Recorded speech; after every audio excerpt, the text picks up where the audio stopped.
द्विवेदी जी कानपुर से। राधे राधे।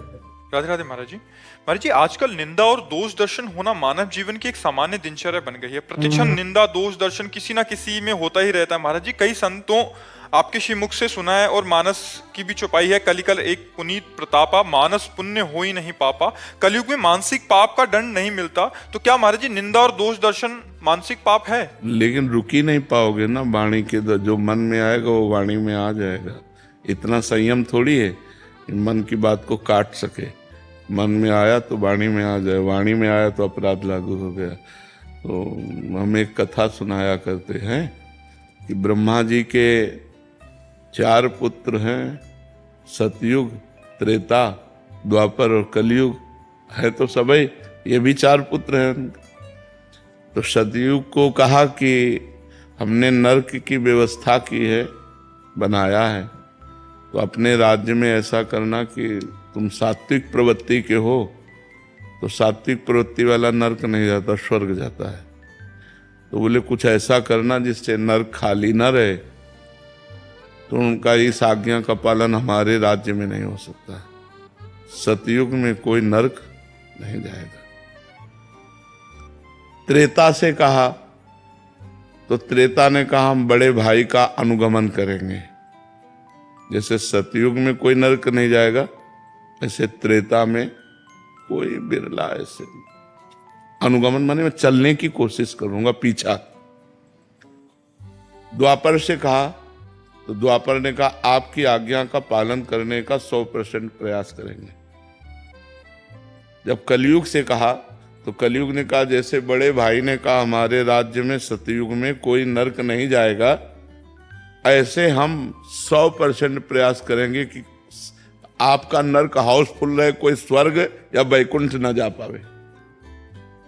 तो एक कलयुग है, युग धर्म का प्रभाव है। झूठ बोलना एक बातचीत रह गई। पहले लोग डरते थे कि मैं झूठ बोलूंगा पाप लग जाएगा। नहीं, असत्य सम पातक पुंजा, झूठ बोलने के बराबर कोई पाप नहीं है। लेकिन क्या माना जा रहा है? झूठे ही लेना, झूठे ही देना, झूठे ही भोजन, झूठ चबेना।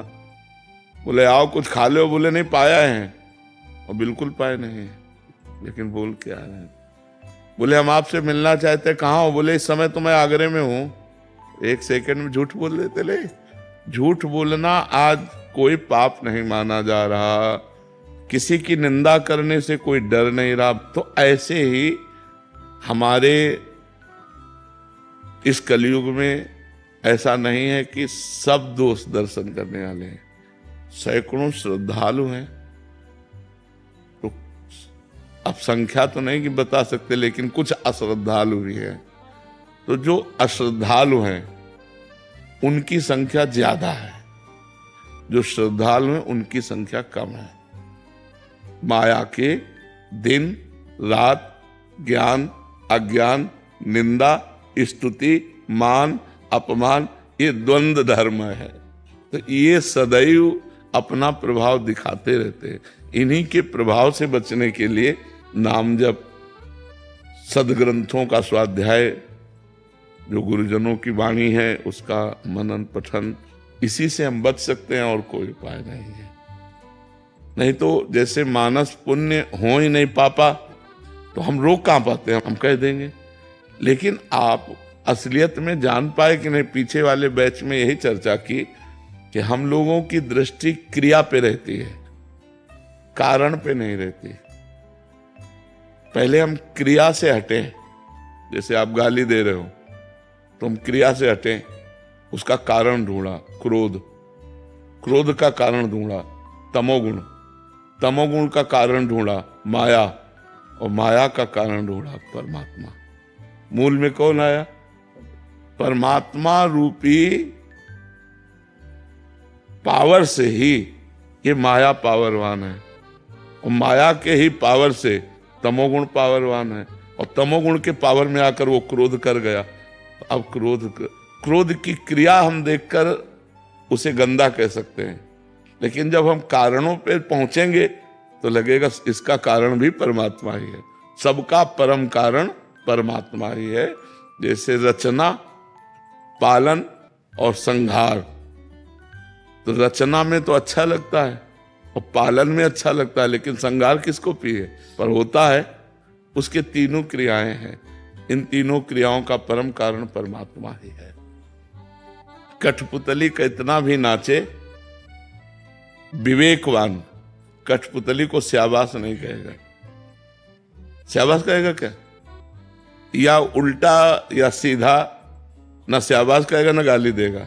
नचाने वाले पर दृष्टि जिसकी है वो कठपुतली को स्याबास नहीं कहेगा कि भैया ये क्या है, वो पर्दे के पीछे से अंगुली चला रहा है।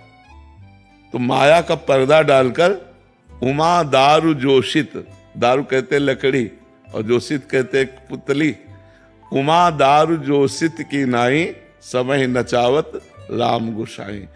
कठपुतली की तरह पूरा संसार उनकी माया की डोरी में बंधा हुआ नाच रहा है। अगर इससे नाचने से बचना है तो मामे वे प्रपद्यंते माया में ताम तरंति थे। भगवान की शरण में हो जाए, भगवान का नाम जप करे तो माया मुक्त हो जाए। पक्की बात समझो। इसलिए खूब नाम जप करो, भगवान का आश्रय ले लो। किसके दोष वर्णन करें? तो हम दूसरे को क्या बोले?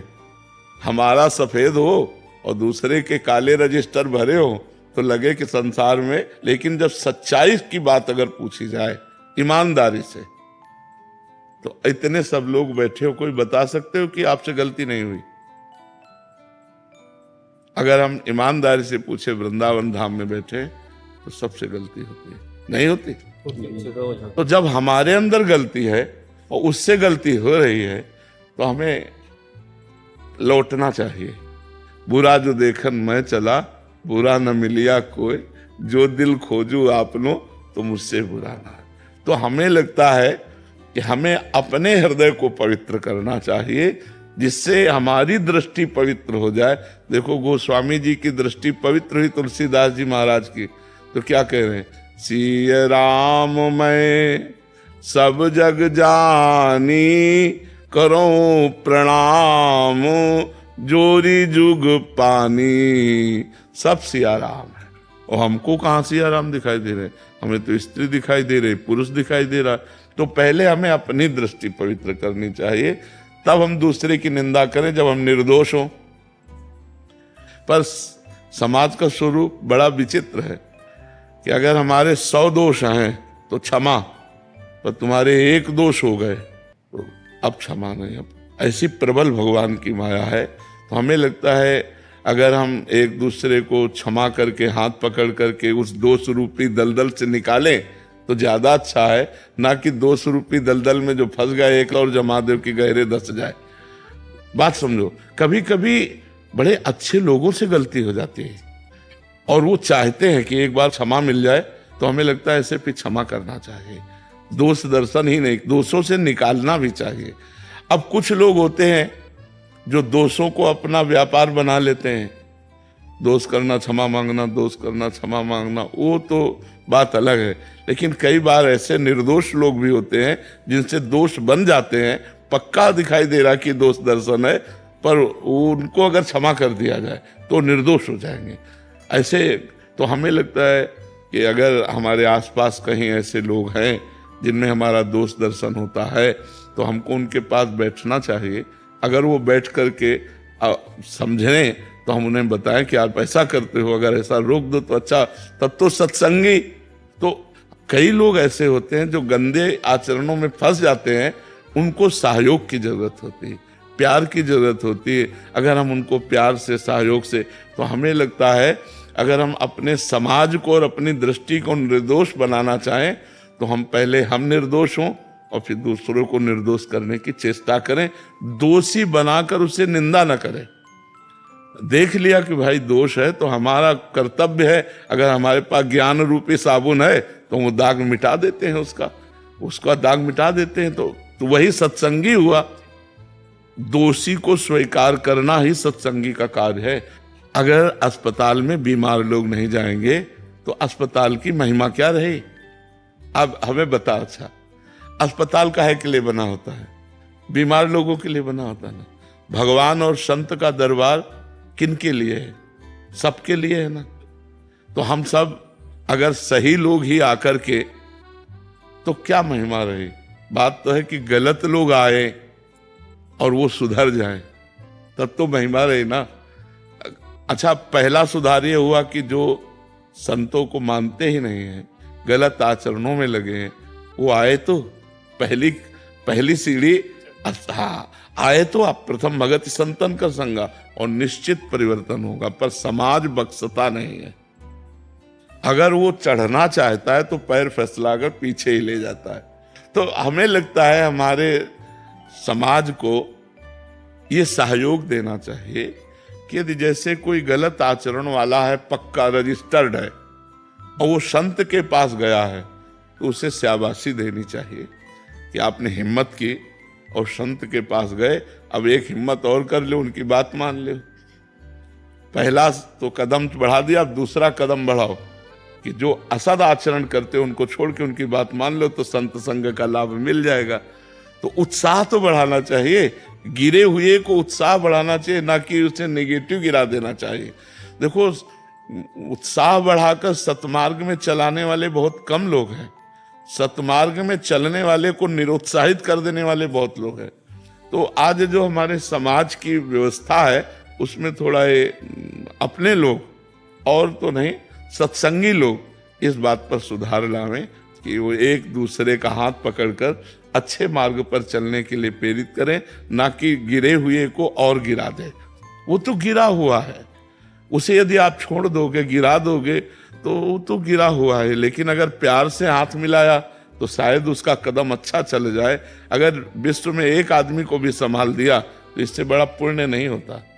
मान लो आप दान पुण्य सब कर रहे हैं, लेकिन एक आदमी को गलत आचरण से बचाकर अच्छे मार्ग में रख दिया, इससे बड़ा पुण्य नहीं होता। सबसे बड़ा पुण्य